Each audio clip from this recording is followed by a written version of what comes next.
Well, hello everybody, and welcome to this episode of GBear's Off-Grid Ways, a homestead in the desert.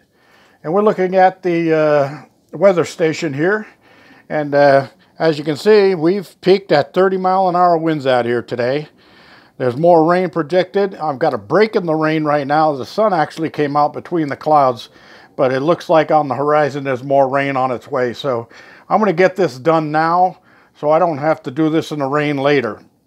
You see it's 56 degrees with 67% humidity right now, averaging 21-mile-per-hour winds, peaked at 30. So remember that 30, because we're going to go outside and take a look at the amp volt and watt meter on the new turbine, or the new forget it. We're going to go outside. I'm just getting buckled up here, and I'm trying to think of what I got to do before I head outside, because it's a little chilly out there with the wind blowing. Got a little wind chill factor going on. Oh yeah, one other thing I keep forgetting to mention is I've discovered something here that might assist some of you people who are planning homesteading or are already homesteading. If you have a battery bank and you're off-grid like I am, and you notice that sometimes when the temperatures start dropping down low, you notice that your battery bank seems to be getting lower and lower on voltage. Okay, well, I was having that situation. I would see my batteries get down to 12.0 and even sometimes 11.9. And it would be, 20 degrees outside.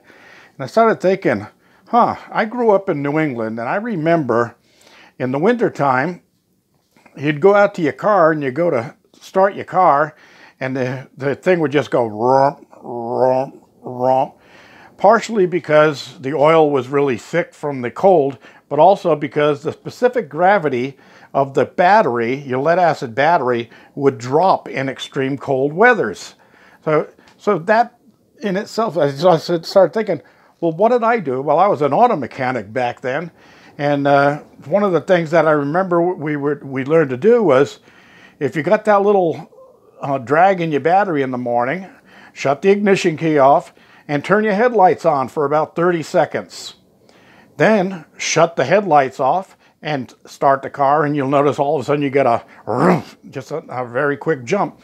And what that did was, when you turn the headlights on, was it put a load on the battery, which caused the battery to start heating up.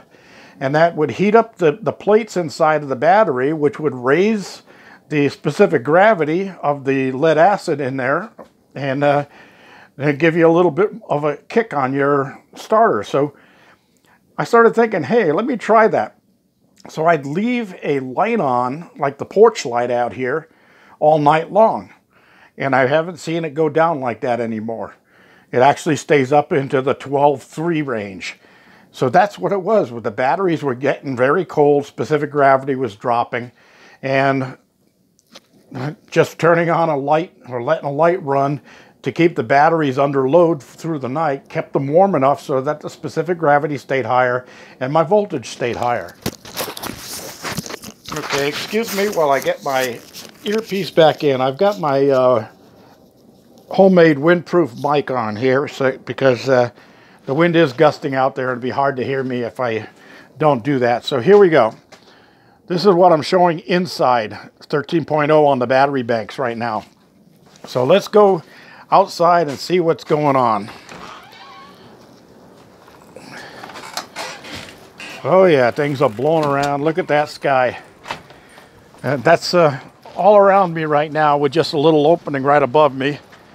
The turbine is really kicking out up there. It's going like crazy. So let's go in and see what we got. All right, here we go up to the gauge, and look at that.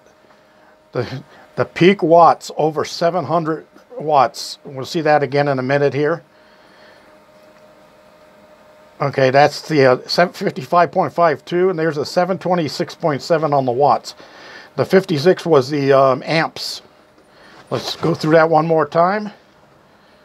And there's the amps, 55.52. There's the watts, 726. So that's what it does at 30-mile-an-hour winds. Right now, You can see this is what it's putting out: 395, 365, 408, 442. That's what the turbine is throwing in here right now, just in the winds that are out there.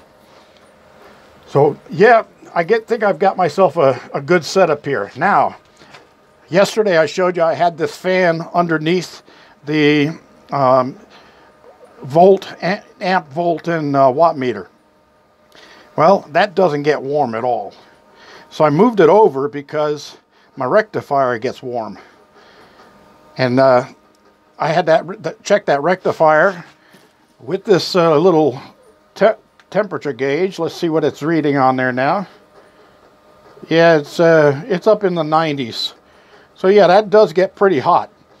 So I will be working on that. I've got a aluminum heatsink from a computer in the storage container. I'll dig that out when the winds stop here and the weather gets better, and I'm going to mount that on a heat sink to help dissipate more heat. But also this fan is going to keep that cool. And as soon as I put that on there, the temperature dropped, because that thing was well over 100 degrees when I checked it before. All right, there's my voltage outside. Is saying the same as the inside, 13.0. So yep, this one here is 13.0. So that's what my batteries are at. Now, here's the dump load. Another thing about the dump load. Okay, I had somebody asking about, and from Africa actually, asking about using a regular PWM solar controller to make one of these. All right, I did some research on that. Won't work. It will not work. The microprocessor in that is different than the microprocessor in this. This microprocessor has been modified just to work with just this solenoid as a dump load. So you can't use one of those. Well, you could, but it's not going to last you very long. It's going to burn out the processor because it's not designed to do what this one does. You have to buy these units. Now, I do have a link for that, where you can buy these from, and I will put that in the comment section below this video. So if anybody's interested in buying one of these, I'll put the link on there to the guy that sells these things. I think his video on his YouTube says that he's sold thousands of them already. And yeah, these things work great. And these are only 10 amp solar charges that have been converted and modified to work with the solenoids. But it comes complete like this with your wiring diagram, all in one package, and they are not that expensive. So don't try to build your own unless you really know your electronics. Just go ahead and buy one of these and be over with it. That's all there is to it. All right, so I'm going to show you now. I'm going to hit this and turn, well, let's first go over here and take a reading on that. And the coil is at 59.5 degrees right now. So we're going to turn on the dump load, and the light's on, and it's showing that it's sending heat to the dump load. Now already, just in that little second there, look at that. We're already up to 88, 90, 93, 94. It's climbing real quick. So yeah, there's 102, 104. So yes, that does its job. It takes the load off the batteries. Same with batteries are at 13.4 now. So it was about to kick in anyway, but I just did it manually just to show you how it works. All right. I think that's about all. This is another thing I like doing is this is the 220 amp watt amp and kilowatt meter. And I mark on the boxes when it was installed, so that down the line I say, well, how long did that thing last? Well, I can look at it and I can tell. So I've got that for my other one here is my other rectifier up there is sitting on the shelf as a backup just in case. And here's my other watt meter. This is only 150 amp. But it'd probably still work if I needed to. So it has lighter wires on it. That's only 12 gauge wire. This one has 8 gauge wire on it. That's why I bought the new one. Also the 220 amp. And Thermodyne is the company that makes those turbines. So that's the way I went. All right, now I'm talking about blowing fuses here. No fuses have been blown. There's my 60 amp fuse. Shows you 60 amp right there at the top, and you can see it's not blowing. The turbine is rated at 1680 watts, which is 140 amps at 12 volts. Okay, so the 140 amps is what I need to protect on my incoming. So each leg on 140 amps is 140 divided by 3. So what I did was I went a little higher than that. I went to 180 amps, and I put 360 watt or 60 amp fuses in there. Now, I'll do the same thing when I put the breaker in there. It'll be a 60 amp 3-phase breaker that I'm going to use on there. And then I can flip that off if I have to. Although some of the research I just did says that that's not good, because when you shut that off, then your turbine freewheels. And if it's freewheels, that means there's no pressure on it at all from the magnets inside the unit. So it's going to spin a lot faster than it would if it was under load. So your best bet is to let it run like this, but use a dump load to take off the excess.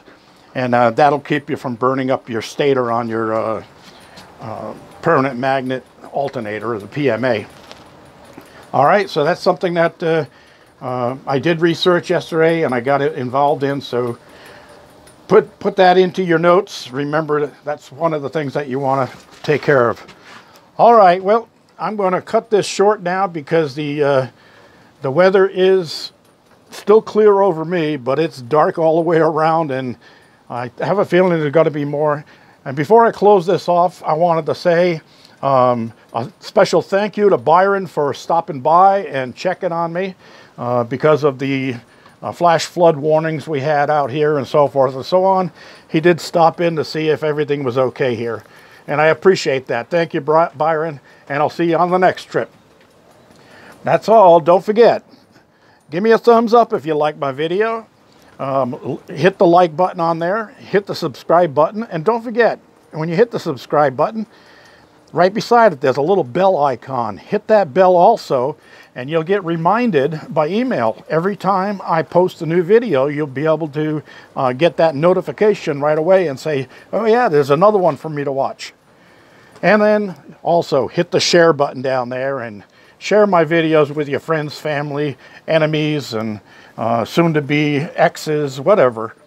GBear signing off.